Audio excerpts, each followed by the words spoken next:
കേരള എന്നുള്ളത് കേരളം എന്നാക്കി ഔദ്യോഗികമാക്കി കൊണ്ടുള്ള തീരുമാനം ഇന്നലെയാണ് കേന്ദ്രമന്ത്രിസഭ കൈക്കൊണ്ടത്.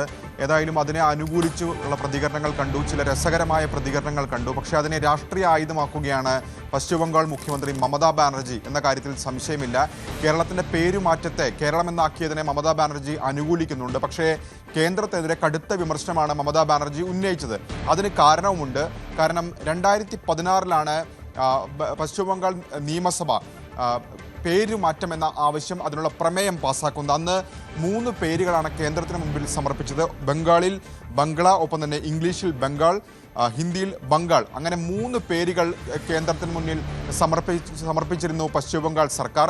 പക്ഷേ അത് അംഗീകരിക്കപ്പെട്ടില്ല. അന്ന് അതിനൊരു കാരണമായി കേന്ദ്രം പറഞ്ഞിരുന്ന വിശദീകരണം 3 പേര് ഒരു സംസ്ഥാനത്തിന് അതൊട്ടും ശരിയായ നടപടിയല്ല, അത് അംഗീകരിക്കാൻ കഴിയില്ല എന്നുള്ളതാണ്. മറ്റൊന്ന്, ബംഗ്ല എന്ന് പേര് മാറ്റുമ്പോൾ അത് ബംഗ്ലാദേശിനുമായി സാമ്യമുണ്ട്. അപ്പോൾ ഇന്ത്യയിലെ വലിയൊരു സംസ്ഥാനത്തിന് അത്തരമൊരു പേര് നൽകുന്നത് എന്നുള്ള കാരണങ്ങളൊക്കെ ചൂണ്ടിക്കാണിച്ചുകൊണ്ട് അതിലൊരു കേന്ദ്രത്തിന് തീരുമാനം അന്ന് ഉണ്ടായിരുന്നില്ല.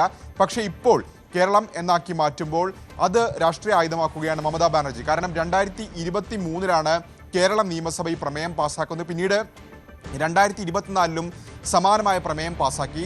ബംഗാളാകട്ടെ അതിനും ഏറെ മുമ്പ് 2016 ആ പേരുമാറ്റം എന്ന ആവശ്യം, അത്തരമൊരു പ്രമേയം പാസ്സാക്കുകയും കേന്ദ്രത്തിന് മുന്നിൽ അത് അപേക്ഷയായി സമർപ്പിക്കുകയും ചെയ്തത്. അപ്പോൾ ബംഗാൾ വിരോധം കൊണ്ടാണ് ഇത്തരമൊരു നടപടി കേന്ദ്രത്തിൻ്റെ ഭാഗത്തുനിന്നുണ്ടാകുന്നതെന്നാണ് മമതാ ബാനർജി ആരോപിക്കുന്നത്. പ്രധാനമന്ത്രി നരേന്ദ്രമോദിക്കെതിരെയും കേന്ദ്ര ആഭ്യന്തരമന്ത്രി അമിത്ഷായ്ക്കുമെതിരെയൊക്കെ തന്നെ കടുത്ത വിമർശനം ഉന്നയിക്കുന്നുണ്ട്. പ്രത്യേകിച്ച് തെരഞ്ഞെടുപ്പ് കാലത്ത് ഇരുവരും ബംഗാളിലെത്തുകയും മുതലക്കണ്ണീർ ഒഴുക്കുകയും ചെയ്യുന്നു. പക്ഷേ ബംഗാളിൻ്റെ പാരമ്പര്യത്തെ, പൈതൃകത്തെ ഒന്നും ബഹുമാനിക്കുന്നില്ല. ബംഗാളികളുടെ ഐക്കണുകളെ ഇവരെയൊന്നും തന്നെ ബഹുമാനിക്കാൻ ഈ നേതാക്കൾ തയ്യാറാകുന്നില്ല എന്ന് ചൂണ്ടിക്കാണിച്ചുകൊണ്ട് ഒരു ബംഗാൾ വികാരം ഉണർത്തുകയാണ് മമതാ ബാനർജി. തീർച്ചയായും മമതാ ബാനർജി ഇപ്പോൾ ഈ വിഷയം ഉന്നയിക്കുന്നതിൽ രാഷ്ട്രീയമുണ്ട് എന്ന കാര്യത്തിൽ സംശയമില്ല. കാരണം കേരളത്തിനൊപ്പം തെരഞ്ഞെടുപ്പിലേക്ക് പോകുന്ന സംസ്ഥാനമാണ് പശ്ചിമ ബംഗാൾ.